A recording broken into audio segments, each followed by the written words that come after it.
हमें वो दिन याद है जब 28 जनवरी की रात को हमें बर्बाद करने का प्रयास किया जा रहा था, हमें दफन करने का काम किया जा रहा था। उस वक्त किसी एक व्यक्ति का फोन आया था, अजीत सिंह जी का।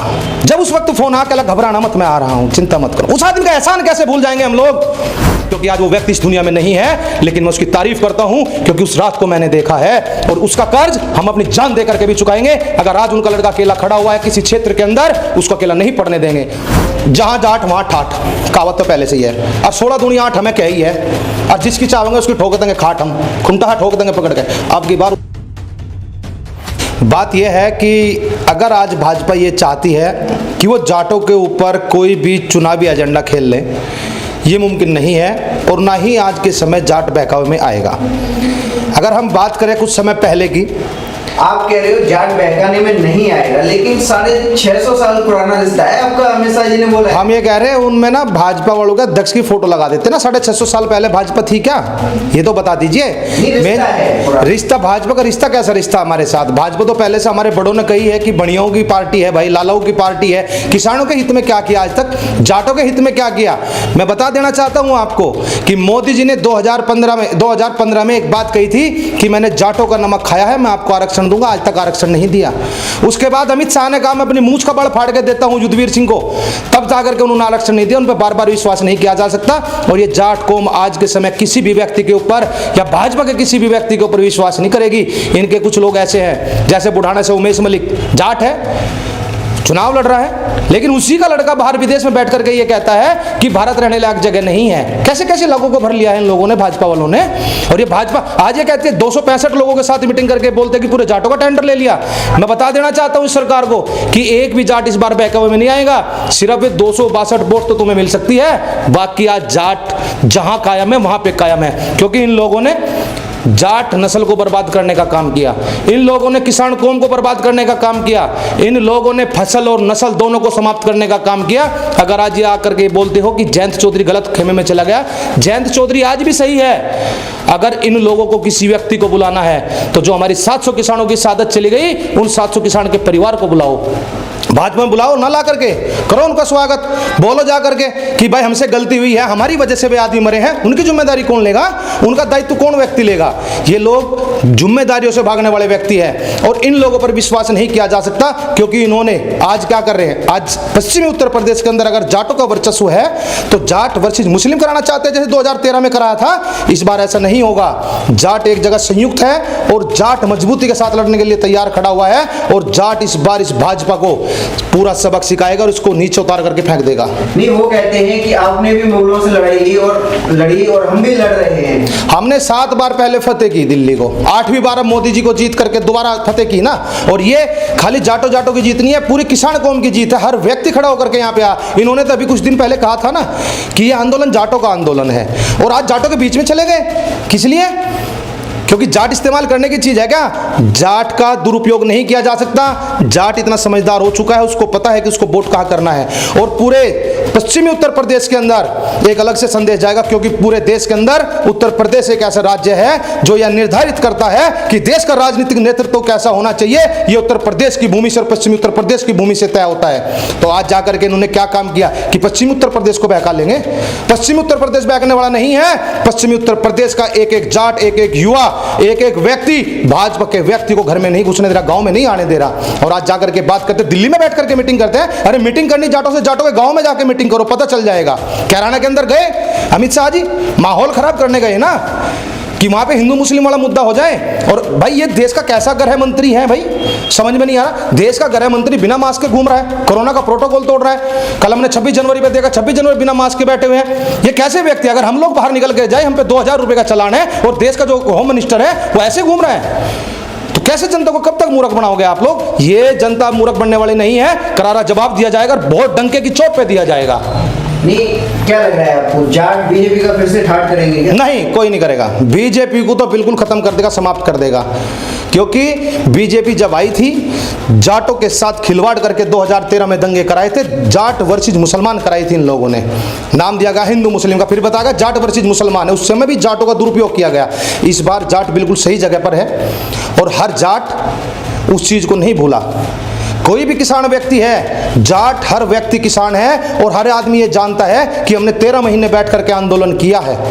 अगर हमने 13 महीने आंदोलन किया है, हमने अपने 750 किसानों की शहादत दी है और इस सरकार ने 1 साल तक हमें तपस्या कराने के बाद वो बिल वापसी लिए और फिर बोलता है व्यक्ति कि भाई मेरी तपस्या में कोई कमी रह गई। 1 साल में जाकर के इन लोगों ने हमें किसान माना। उससे पहले क्या थे हम लोग? आतंकवादी, खालिस्तानी, पाकिस्तानी, दूसरे देश के देशद्रोही, क्या क्या नाम नहीं दिया इन लोगों ने हमें। और आज आते हैं, आज जब चुनावी समय आता है तो वोट मांगने के लिए कहते हैं कि जाट को अपने पक्ष में कर लो। जाट पक्ष में होने वाला नहीं है। जाट तो वही है जहां कहेगा वहां खुंटा ठोक देगा। जाट ने खुंटा ठोक दिया तो उस खुंटे को पाड़ने वाला नहीं, खुंटा तो यहीं गड़ेगा। 650 साल पुराना रिश्ता ढूंढ रहे हो आप। अब 650 साल पहले तो मुसलमानों का, मुगलों का राज था। अब पता नहीं मुगलों का राज में क्या कर रहे थे। उसके बाद में जाकर के अंग्रेजों का राजा, अंग्रेजों की उन्होंने चाटोकारिता की है, वो सभी को पता है देशवासियों को। अब जाकर के इन्होंने 70 साल में जाकर के देश का माहौल ऐसा बदल दिया, क्योंकि 70 साल से ना तो हिंदू खतरे में था ना मुसलमान खतरे में था। केवल 7 साल में ऐसा कर दिया कि आज के समय हिंदू भी खतरे में और मुसलमान भी खतरे में है। पता नहीं है कौन सा पहाड़ा लेकर के आए, क्या बदलना चाहते हैं देश के अंदर, पूरे देश को बेच डाला। आज बात करिए देश के नौजवान के बारे में। देश का नौजवान पढ़ रहा है, एग्जाम दे रहा है, ये लोग उनके पास डंडे बरसा रहे हैं, हॉस्टल में जा जाकर उनकी पिटाई कर रहे हैं। अगर कोई व्यक्ति, अगर किसी महिला के ऊपर अत्याचार हो रहा है, अगर उसके खिलाफ आवाज उठाने का प्रयास करते हैं तो ये लोग डंडे बरसाते हैं। अगर आज जो नौजवान है अगर रोजगार मांग रहे हैं, अगर रोजगार के लिए सरकार का विरोध कर रहे हैं तो उसके ऊपर डंडे बरसाए जा रहे हैं, गोली बरसाई जा रही है, आंसू गैस के गोले मारे जा रहे हैं, हॉस्टल से निकाल करके पीटे जा रहे हैं। क्या यही मेरे देश का भविष्य है? ये मेरे देश का भविष्य नहीं है। इन्होंने मेरे देश के भविष्य को बर्बाद करने का काम किया है और इस सरकार ने जो मेरे नौजवान साथियों को पीट कर ये हाल किया है, ये नौजवान व्यक्ति ही आने वाले समय में इनको सबक सिखाएगा। 13 महीने तक आपने आंदोलन किया, आंदोलन में रहे, क्या लगता है किसान भूल जाएंगे उस? नहीं, कल 28 जनवरी है। आने वाले समय में वो दिन याद रखा जाएगा। इतिहास के पन्नों में दर्ज है कि वो रात कत्ल की रात थी और मैं वहां मौजूद था। टिकैत साहब के साथ कंधे से कंधा मिलाकर खड़ा हुआ था। उस वक्त कोई भाजपा का व्यक्ति आकर के ये कह रहा था कि हम उस आदमी को दफन कर देंगे, हम इन आदमियों को खत्म कर देंगे, बर्बाद कर देंगे, यहाँ से भगा देंगे। उस वक्त कहाँ गई थी भाजपा? और ये दिन इतिहास का दिन है और किसान भाइयों से भी बता देना चाहता हूँ, याद रखना इस सरकार की वो हर चोट, वो हर एक दिन की चोट, जो नाम इन लोगों ने दिए, हमेशा याद रखना, कभी भूलने का प्रयास मत करना, क्योंकि आने वाला समय किसानों का समय है। और मैंने एक ही बात कही थी पहले भी कि जो किसानों की बात करेगा वही देश पर राज करेगा। अगर ये सरकार आज जुमलेबाजी फेंक करके और ये दिखाना चाहती हो जाटों की ठेकेदार बनना चाहती हो तो जाट इनके बहकाव में आने वाला नहीं है। जाट एक ब्रांड है और जाट के इमोशनल के साथ अगर तुम लोग खेलने का प्रयास करोगे, जाट तुम्हें मिट्टी में मिला देगा। उसी प्रकार से तुमने गुजरों के साथ किया, मीर भोज का अपमान किया और आज जाकर के गुजरों को भी लुभाने का काम करते हो। पहले बदनाम करते हो, नाली में डालते हो, उसके बाद बाहर निकालते हो, पानी डालते हो, कहते हो कि हमने तुम्हें नहलाया, हमने तुम्हें साफ किया, डालते खुद हो नाली में, उसके बाद जाकर के बता दो कि हमने बचाया। ऐसा क्यों करते हो? क्यों देश की जनता को क्यों मूर्ख बनाया जा रहा है? वो आज भी मथुरा पहुंचे और कहा कि यूपी में कमल खिलने जा रहा है फिर से।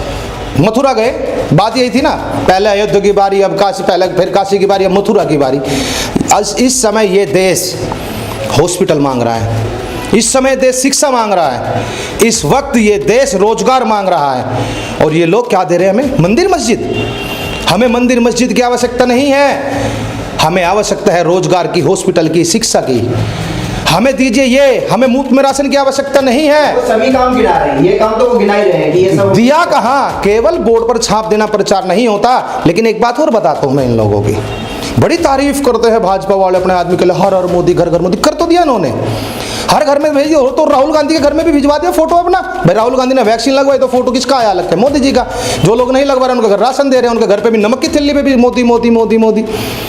तो यही था क्या? इसलिए देश को बेचा जा रहा है कि हर जगह अपनी फोटो भेज दें। मदद कर रहे हैं गरीबों की, ये मदद है ये। अच्छा एक काम हो गया ना कि आप लोगों ने क्या काम कर दिया? नौजवान तो रोजगार मांग रहा है, अब काम क्या करा इन्होंने?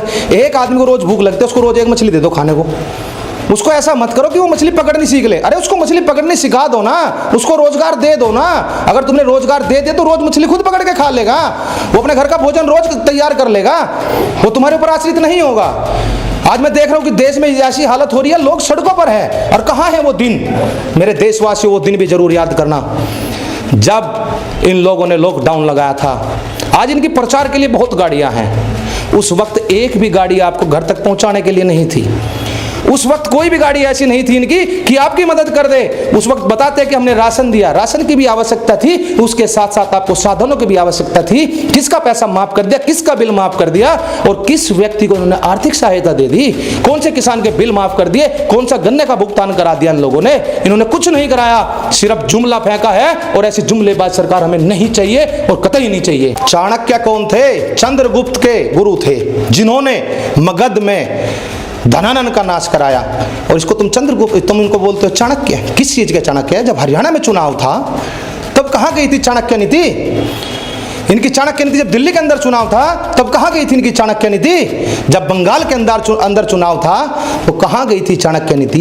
किसी व्यक्ति को चाणक्य कहने का मतलब यह नहीं है कि वो चाणक्य है। सिर्फ एक चीज है इस व्यक्ति के पास, इसने लोगों के दलों को तोड़ा है, लोगों को खरीदा है। खरीद फरोख्त वाले को चाणक्य नहीं दलाल कहा जाता है। यह व्यक्ति दलाल है, इसने हमेशा पार्टियों को, घरों को तोड़ने का काम किया है। चाहे वो किसी का भी घर हो, उसको तोड़ने का प्रयास किया लोगों ने। हर एक पार्टी करती है, इधर से उधर आना जाना लगा रहता है। आज तुम क्या सोचते हो कि भाजपा खत्म नहीं हो सकती? भाजपा खत्म होगी, क्योंकि आज के समय भाजपा के 167 नहीं 168 सांसद भाजपा में है। एक और अभी आए हैं, 168 सांसद भाजपा के अंदर है। भाजपा नहीं रही, भाजपा कांग्रेस बन चुकी है। और मैं कहता हूं इस भाजपा को अपना नाम बदल लेना चाहिए, भारतीय जनता पार्टी की जगह कांग्रेस जनता पार्टी कर देना चाहिए, क्योंकि वो विचार तो वही थे जो इन्हें लेकर के आए। अगर कोई व्यक्ति एक दूसरे दल में है और वो बदल करके दूसरे दल में जाकर के टिकट ले रहा तो उसमें व्यवस्था परिवर्तन क्या हुई? व्यक्ति तो वही था, व्यक्ति तो वही है, विचार तो वही, तुमने बदला क्या? देश के अंदर क्या परिवर्तन लेकर के आए तुम लोग? आप ये बताइए कि अमित शाह जी की मुलाकात जो जाट नेताओं से हुई, क्या जाट फिर से जा रहे हैं बीजेपी की ओर? नहीं नहीं, कोई नहीं जा रहा है, सिर्फ दुष्प्रचार है। मैंने आपको बताया 262 आदमी इनके पास गए, वो 262 वोट भी नहीं मिलने की। और रही बात यहाँ बेईमानी कुछ ही कर लो, किसी तरीके से बहका लो। देखो लो आज उत्तर प्रदेश के अंदर कांग्रेस ने सिलेंडर कर दिया। मैंने पहले ही बताया था कि कांग्रेस अगर मजबूती से चुनाव लड़ती है तो भाजपा आएगी, लेकिन कांग्रेस ने सिलेंडर कर दिया है। अब भाजपा नहीं आएगी, मैं बता देना चाहता हूं, भाजपा की सरकार समाप्त होने जा रही है उत्तर प्रदेश के अंदर से। जाट किसकी तरफ जा रहे हैं इस बार? जाट गठबंधन की तरफ है, मजबूती से है। और ये सब जानते हैं कि राष्ट्रीय लोकदल के साथ आज के साथ व्यक्ति जुड़ा। देख ले, मैं किसी एक विशेष पार्टी के बारे में नहीं जिक्र करता, लेकिन फिर भी मैं बता देना चाहता हूं, क्योंकि हमें वो दिन याद है जब 28 जनवरी की रात को हमें बर्बाद करने का प्रयास किया जा रहा था, हमें दफन करने का काम किया जा रहा था। उस वक्त किसी एक व्यक्ति का फोन आया था, अजीत सिंह जी का। अजीत सिंह जी का। जब उस वक्त फोन आ के घबराना मत, मैं आ रहा हूं, चिंता मत करो। उस आदमी का एहसान कैसे भूल जाएंगे हम लोग? कैसे भूल जाएंगे उस पे? कैसे उसके पिताजी का भूल जाएंगे जो हमारे ऊपर उन्होंने कर्ज रख रखा है? अगर आज के समय अगर अजीत सिंह इस धरती पर नहीं है और उनके एहसान से, उनके एक फोन से अगर हमारा आंदोलन बच जाता है तो हम उस कर्ज को उतारने के 100% जिम्मेदार है और हमें जिम्मेदारी लेनी भी चाहिए। और ये किसान भाइयों को कभी नहीं भूलना चाहिए, क्योंकि आज वो व्यक्ति इस दुनिया में नहीं है, लेकिन मैं उसकी तारीफ करता हूं क्योंकि उस रात को मैंने देखा है और उसका कर्ज हम अपनी जान दे करके भी चुकाएंगे। अगर आज उनका लड़का अकेला खड़ा हुआ है किसी क्षेत्र के अंदर, उसको अकेला नहीं पड़ने देंगे, उसके साथ कंधे से कंधा मिलाकर खड़े हुए हैं और कंधे से कंधा मिलाकर के हम साथ चलेंगे। ऐसी बात नहीं है। इसका मतलब जाट अखिलेश और जयंत चौधरी का करेंगे ठाठ। देखिए, जहां जाट वहां ठाठ, कहावत तो पहले से ही है। और 16 दूनी 8 हमें कह ही है, और जिसकी चाहेंगे उसकी ठोक देंगे खाट, हम खुंटा ठोक देंगे पकड़ के। अब की बार उत्तर प्रदेश के अंदर हमारी सरकार, भाजपा की सरकार नहीं है। हम चुनेंगे अपना नेता खुद, अपना नेता स्वयं चुनेंगे, जाति और धर्म के आधार पर नहीं बटेंगे बिल्कुल भी।